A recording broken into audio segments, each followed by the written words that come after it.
Are subscriptions really the way to grow a supplement business? Have you ever looked at your subscription numbers and something's just not adding up? Your conversion rate on the initial purchase looks good, but then you add a subscribe and save option, thinking you're being smart, thinking you're building predictable revenue like every business guru tells you to. And then people subscribe, take their first shipment, and cancel before the second one even ships. Your churn rate in the first 30 days is higher than your retention rate. You're essentially running a one-time purchase business with extra steps and higher processing fees. Meanwhile, you're watching every other direct-to-consumer brand out there crush it with subscriptions. Razor blade subscriptions, Netflix subscriptions, Amazon Prime subscriptions. They all work. Billions of dollars flowing through automatic recurring payments. Let's look at supplement subscriptions under a microscope in this episode. Ready? Here we go. Welcome to Health Business Mastery, the Creative Thirst podcast. I'm your host, Bobby Hewitt. And here's what's frustrating. You know the logic is sound. Supplements require consistency to work. Your customers need to take your product for 60, 90 days minimum to see real results.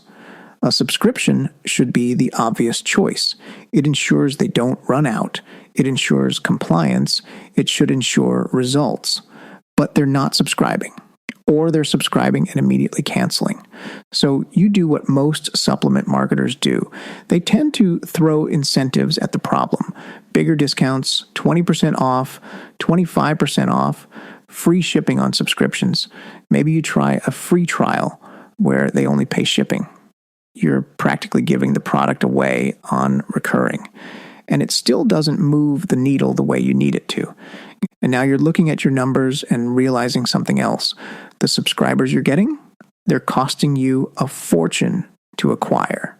Your median cost to acquire a customer for one-time buyers on Meta ads is sitting around $45 to $65. That's standard for dietary supplements. Not great, but manageable if your AOV and backend are decent. But your subscriber cost to acquire a customer, it's $70 to $120. Sometimes higher. You're paying double, sometimes triple what you pay for a one-time buyer. And at first you told yourself, that's fine, it's justified, because subscribers generate predictable future revenue. They're worth more over time, except they're not sticking around long enough to justify that acquisition cost. This is the dark side of subscriptions with supplements. And if you don't understand why it's happening, you're going to keep throwing money at a problem that discounts can't solve. Because here's what nobody's telling you. The psychology that makes subscription models work brilliantly for razors, and Netflix is the exact same psychology that makes them fail for supplements. Let me explain what I mean. When someone subscribes to coffee, they're subscribing to a habit they've already committed to. They shave every morning. That's not changing. The subscription just automates an existing behavior. There's no psychological resistance because the commitment already exists. The subscription is actually reducing friction, not creating it. You're going to need razors next month and the month after that. The subscription eliminates the annoyance of remembering to buy them. But supplements often require a commitment that doesn't exist yet. Your prospect hasn't committed to taking your supplement for the next 6 months. They haven't even committed to taking it for 60 days. They're hoping it works, but they're not convinced it will. And now you're asking them to commit to automatic recurring payments for a product they're not even sure they believe in yet. You need them to subscribe to get results, but they won't subscribe until they believe they'll get results. And they can't believe they'll get results until they've taken it long enough, which they won't do unless they subscribe. You see the problem? And here's why your subscriber cost to acquire a customer is so much higher than your one-time buyer cost to acquire a customer. You're not just selling a product, you're selling ongoing commitment. That requires a completely different conversion path. You need stronger psychology to overcome the commitment resistance. You need deeper messaging to address the psychological barriers. You need more education to build enough trust for recurring billing. Your one-time buyers convert faster because they're only committing once, one transaction, one decision. If it doesn't work, they're out $49 and they move on. That's psychologically manageable. But a subscription, that's committing to multiple charges, multiple decisions to not cancel. The perceived risk is higher, so conversion rates are lower. And when conversion rates are lower, you're spending more ad dollars to convert the same traffic. That's why smart brands often start with one-time buyers and convert high-value repeat purchasers into subscribers later. Get them in the door cheaply. Let them experience the product. Build trust through actual results, then convert them when the psychological barriers are lower. But most brands don't do this. They try to convert cold traffic directly to subscriptions. And they wonder why their cost to acquire a customer is through the roof and their conversion rates are in the toilet. It gets deeper than that, though, because supplement buying psychology is different from every other type of purchase. And when you understand these differences, you understand why subscription models that work everywhere else fail in supplements. Think back to the foundational framework I shared on other episodes. Supplements sit right in the middle of functional and emotional purchases. They solve both a functional need and an emotional need simultaneously. It's like buying with two minds at the same time. The functional mind wants proof. It wants mechanisms. It wants to know how this works in the body. That's the convincibility side of the equation. Can you convince me this will work? But the emotional mind wants hope. It wants a future state. It wants to believe this time will be different. That's the desirability side. And can you make me want this outcome badly enough? Both minds have to say yes for a purchase to happen. And here's the critical part. Both minds have to stay engaged for a subscription to work. Let me break down what happens when you introduce a subscription offer into this dual mind framework for a first-time customer. The functional mind sees a subscription and immediately starts calculating risk. It's thinking, what if this doesn't work? What if I have side effects? What if I find something better next month? The subscription represents locked-in commitment before the functional mind has proof. That triggers resistance.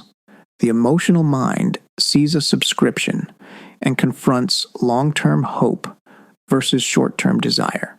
The desire is there right now. They want to solve their problem today, but a subscription asks them to project that desire into the future. It asks them to assume they'll still have this problem in 3 months, 6 months, a year from now.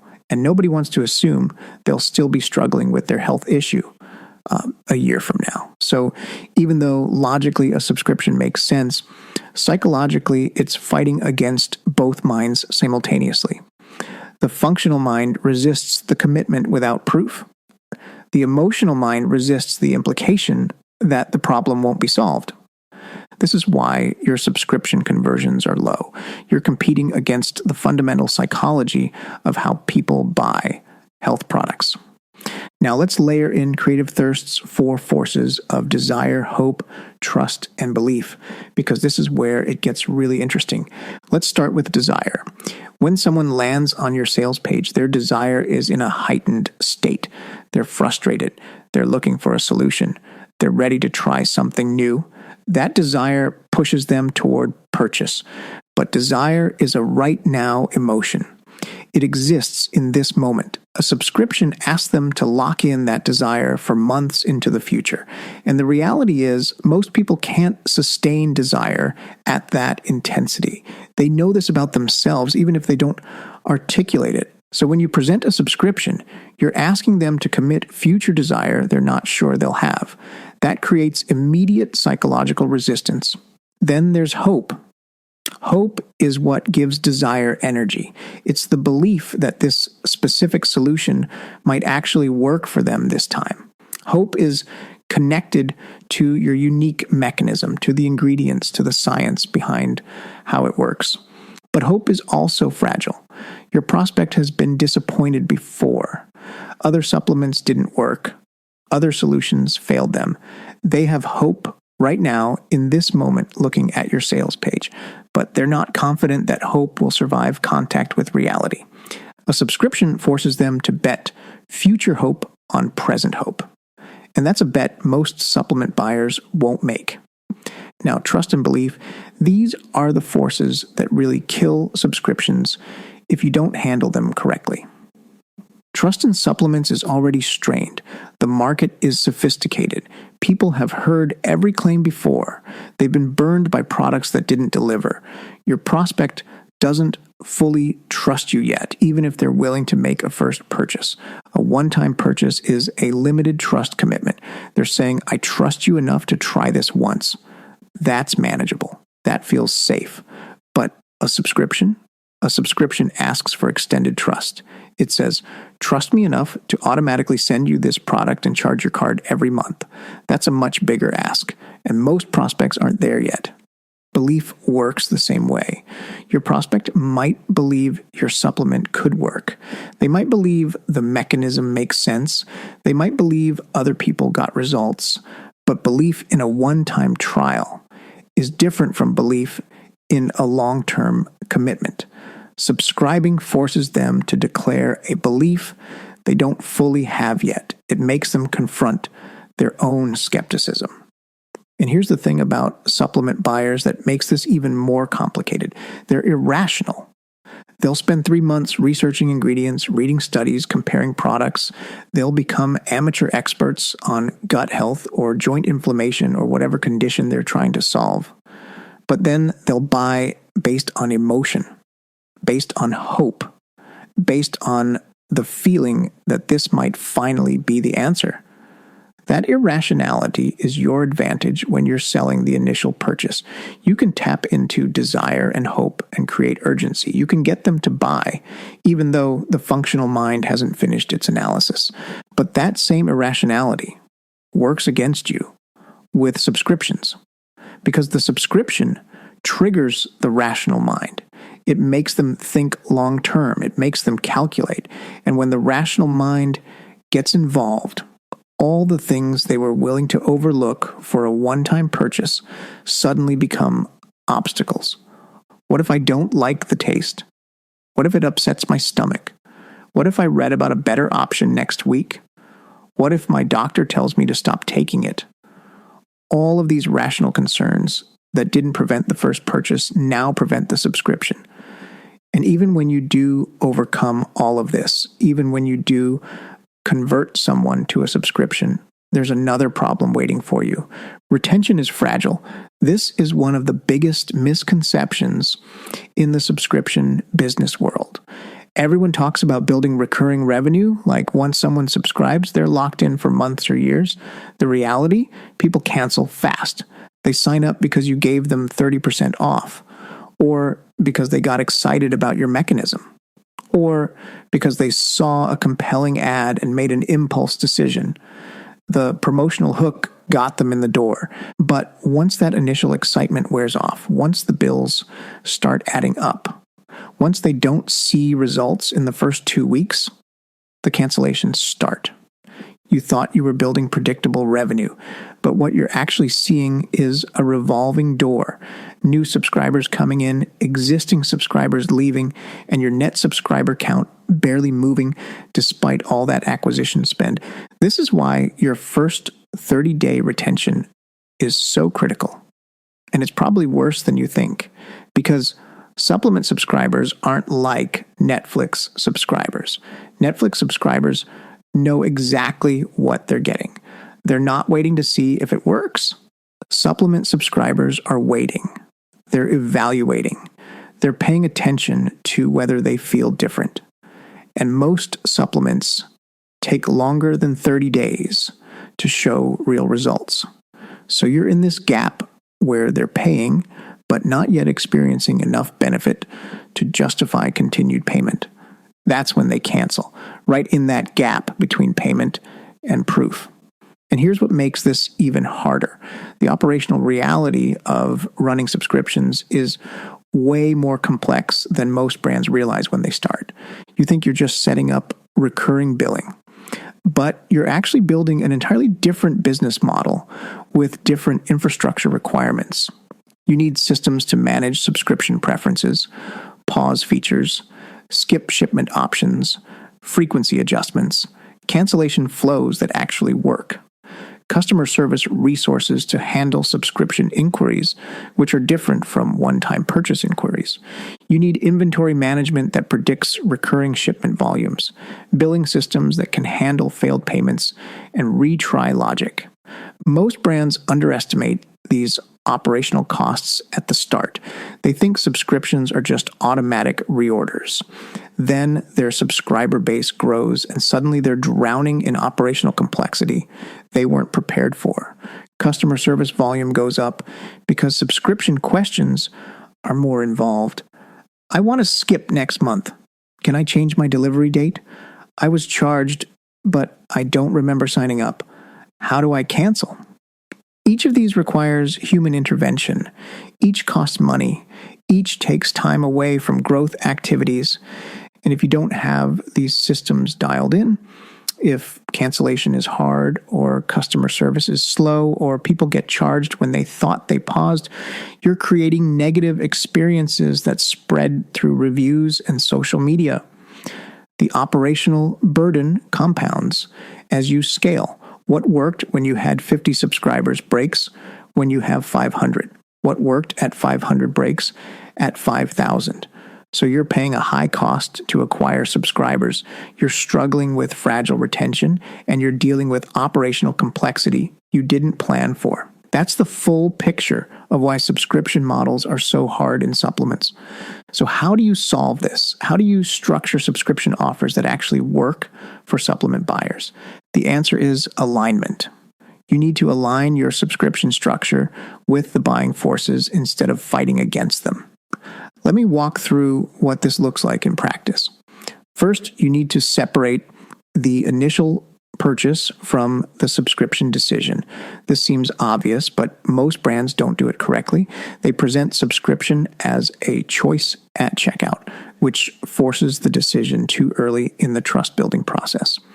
Instead, the first purchase should be about proof, about reducing risk, about letting them experience the product without commitment. You're essentially saying, you don't need to trust me fully yet. Just trust me enough to try this once. That aligns with where their trust actually is. It respects the functional mind's need for proof before commitment. And critically, it keeps your initial cost to acquire a customer lower because you're selling a simpler commitment. But here's where it gets strategic. You're not abandoning the subscription. You're just timing it differently. The subscription offer should come after they've experienced the product, after they've taken it for 2 weeks, 3 weeks before they run out. Now, their relationship with the product has changed. They have actual experience instead of just hope. They know it doesn't upset their stomach. They might be starting to feel benefits. The functional mind has some data now. This is when you present the subscription. Not as a way to save money. That's not the primary driver. But as a way to ensure they don't run out of something that's working. See the difference? The first approach asks them to commit to something they hope will work. The second approach asks them to continue something they've experienced working. Completely different psychological dynamic and completely different conversion economics. You're converting someone who already bought from you, someone who already trusts you enough to complete one transaction, someone who has product experience. That's a warmer conversion. Your cost to acquire a customer on that second touch point is way lower than trying to convert cold traffic straight to subscription. What I'm proposing here is a two-step acquisition model. Acquire one-time buyers at that, in the $45 to $55 cost to acquire range. Let them experience the product. Then convert high-value repeat purchasers into subscribers at much lower incremental cost. Your blended cost to acquire a customer ends up being more sustainable. And your retention is stronger because subscribers joined after they already believed in the product, not before. The timing here matters more than the offer structure, because what you're really doing is letting trust and belief build naturally through product experience, instead of asking them to project those forces into the future. Now let's talk about how to structure the actual subscription offer so it doesn't trigger resistance, and so it supports retention instead of fighting it. Traditional subscriptions lock people in, monthly recurring, billed automatically, continues until canceled. That works for Netflix because there's no uncertainty. But for supplements, that structure fights against the psychology and it creates the fragile retention problem. Instead, you want to build flexibility into the commitment. Give them control. Let them pause, skip, or adjust frequency. Make cancellation easy, not hidden behind customer service hoops. You have to legally send them an email, letting them know their next billing is coming up soon. This sounds counterintuitive. You're thinking, if I make it easy to cancel, everyone will cancel. But here's what actually happens. When you remove the feeling of being trapped, you remove the primary source of subscription anxiety. People don't cancel subscriptions because they're easy to cancel. They cancel because they feel trapped in something that isn't working. Remove the trapped feeling and cancellation rates often go down. You're also signaling trust. You're saying, I'm so confident this product will work for you that I'm not going to make you jump through hoops to leave. That builds belief. It shows you're not trying to extract money from people through complicated cancellation processes. You're trying to solve their problem. And operationally, making this easy actually reduces your customer service burden. Self-service pause and skip features mean fewer support tickets. One-click cancellation means fewer angry calls. You're reducing operational costs while improving the customer experience. The other structural element that matters is the entry point. Most brands try to convert people to annual subscriptions right away. Software is famous for this, offering a discount if you commit to 12 months. Again, this works for products where commitment already exists. It doesn't work for supplements. Instead, think about stepped commitment. The first subscription shipment might be 30 days out, just 1 month. No long-term commitment required. That's psychologically manageable. They're not projecting 6 months into the future. They're just making sure they don't run out before the next bottle arrives. Then, after 2 or 3 successful shipments, after you've proven you can retain them through that fragile first 30 days, that's when you can introduce longer commitments with better pricing. Now they have proof. They know the product works for them. They've built trust and belief through repeated positive experiences. The functional mind is satisfied. The emotional mind has sustained hope. Now, a 3-month or 6-month commitment makes sense. You're not asking them to believe in something untested. You're asking them to commit to something proven. This is how you work with the supplement buying forces we use with our clients at Creative Thirst, instead of against them. And this is how you solve the retention problem. You're not trying to lock people in before they're ready. You're letting commitment grow naturally as their experience with the product validates their initial hope. But there's another layer here that most supplement brands completely miss, and that's the narrative around why they should subscribe. Most subscription offers focus on convenience and savings. Subscribe and save 20%. Never run out. Free shipping on recurring orders. These are functional benefits, and they work for functional products. But remember, supplements are both functional and emotional. The subscription narrative needs to address both minds. The functional mind needs to hear about mechanism continuity. Your supplement works through accumulated effect. The ingredients build up in the system. Results compound over time. Interrupting usage interrupts results. The subscription ensures mechanism continuity. You're not just saving them money. You're protecting their results. The emotional mind needs to hear about hope preservation. They felt hopeful when they bought. They're starting to feel better. A subscription protects that progress. It prevents them from backsliding into the state they were trying to escape. This is subtle, but powerful. You're not selling convenience. You're selling protection. Protection of the functional benefits they're experiencing and protection of the emotional state they're achieving. That narrative works with supplement psychology instead of against it, and it gives people a reason to stay subscribed beyond just saving a few dollars. Let me give you a concrete example of how this might play out. Someone buys your joint health supplement. They're dealing with knee pain. Maybe they're in their 50s, want to stay active. That initial purchase is driven by desire to get away from pain and hope that your mechanism will work. They take it for 3 weeks. They notice the pain isn't as bad in the morning. They can go upstairs without wincing. The functional mind now has proof. The emotional mind has renewed hope. This is when your subscription offer hits. But instead of subscribe and save 20%, your message is different. Imagine it's something like this. You've been taking our joint formula for 3 weeks. Most people start noticing improvements around this time. Here's what's happening in your body. The anti-inflammatory compounds are building up. Your body's producing more synovial fluid. Your joints are starting to repair at the cellular level. But here's the thing about joint health. The improvements you're feeling right now are just the beginning. Peak results typically happen around the 90-day mark. That's when the accumulated effect of consistent usage really shows up. The biggest mistake people make is stopping too early. They feel better and think they're done. Then 6 weeks later, they're back where they started. A subscription isn't about saving money, it's about protecting your progress.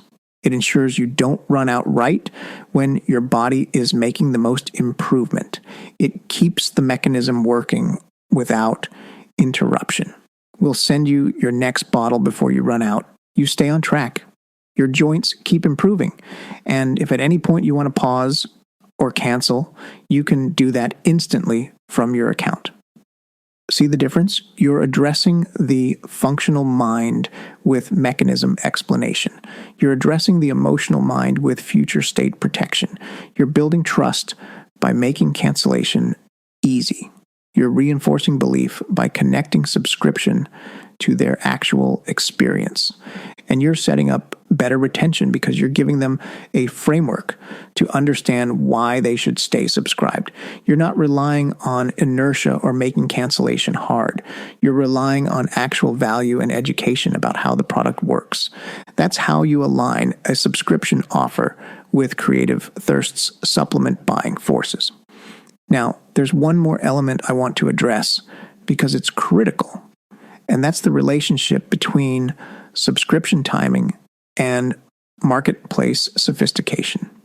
If you're selling to a stage 2 marketplace, people who are solution aware but haven't tried many products yet, subscription resistance is higher. They don't know supplements require consistency.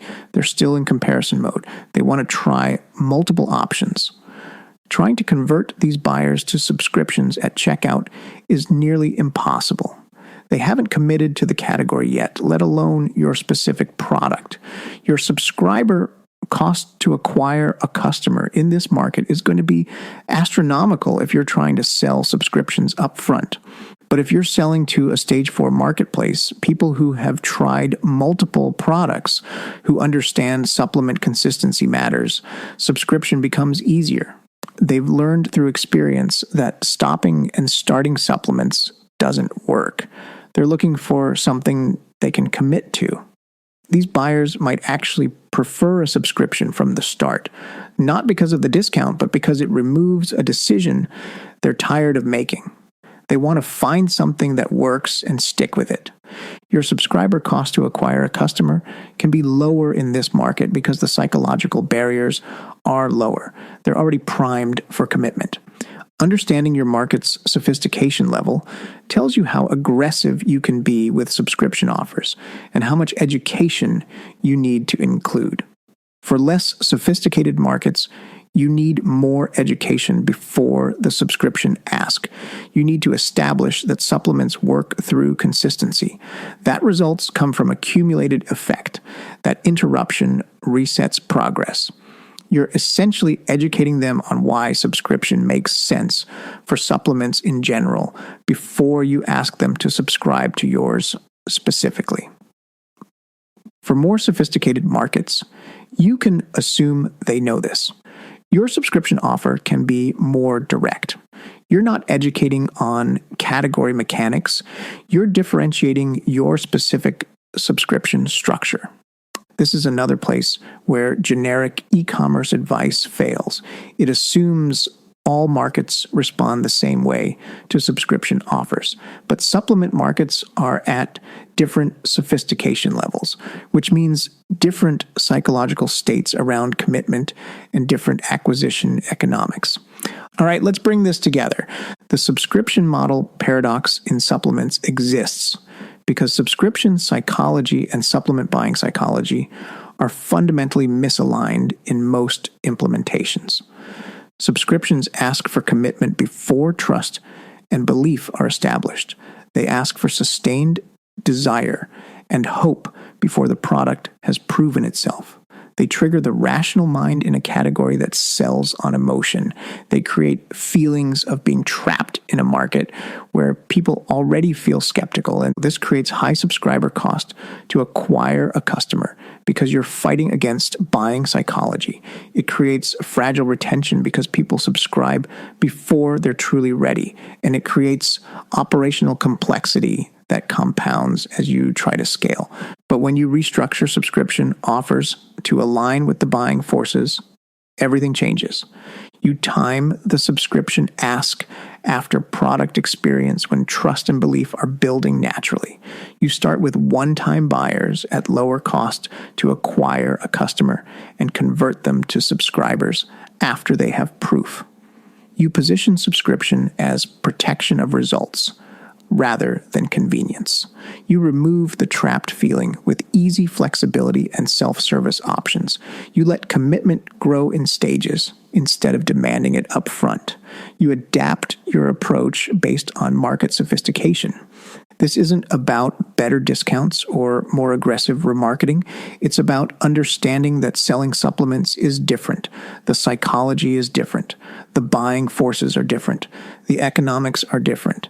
And your subscription strategy needs to respect those differences. Most supplement brands look at companies like Dollar Shave Club and think, we should do that. But Dollar Shave Club isn't selling hope. They're not selling belief. They're not fighting against functional and emotional minds simultaneously. They're automating an existing habit for a functional product. You're doing something much more complex. You're trying to get someone to commit to a future state they're not sure they believe in yet for a product they're not sure will work using a buying psychology that's inherently irrational. That requires supplement-specific thinking. It requires understanding the four forces. It requires timing and positioning and narrative that works with health buyer psychology instead of against it. And it requires operational infrastructure that supports flexibility and customer control. When you get this right, subscriptions become your most powerful revenue driver. Not because you've optimized the discount, but because you've optimized the psychology and the economics. Your subscribers stay longer because they were committed before they subscribed. Your churn drops because you removed the trapped feeling and built real value into staying. Your lifetime value increases because you aligned the subscription with their actual experience of results, and your blended cost to acquire a customer becomes sustainable because you're not trying to convert cold traffic to high commitment subscriptions.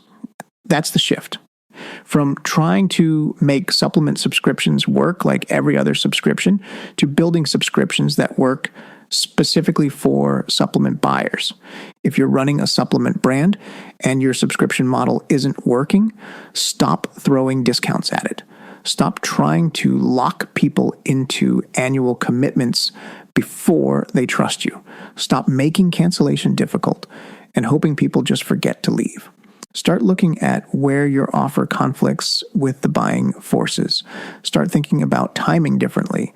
Start with one-time acquisition and earn the right to ask for subscription commitment. Start building your subscription narrative around mechanism continuity and hope preservation instead of savings and convenience. Start creating operational systems that make flexibility easy instead of hard. Because at the end of the day, subscription revenue is the ultimate validation that you've built real trust and belief. It's proof that your customers aren't just hoping your product works. They know it works. And they've committed to continuing something that's actually delivering results. That's what you're trying to build, not automatic recurring revenue, but customers who believe in your product enough to commit their future to it. And that only happens when your subscription structure aligns with how supplement buyers actually think, feel, and make decisions. That's what separates supplement brands that build sustainable recurring revenue from brands that chase subscription metrics that never materialize while burning cash on unsustainable cost to acquire a customer and fighting constant churn. Tune in next Sunday for a new episode.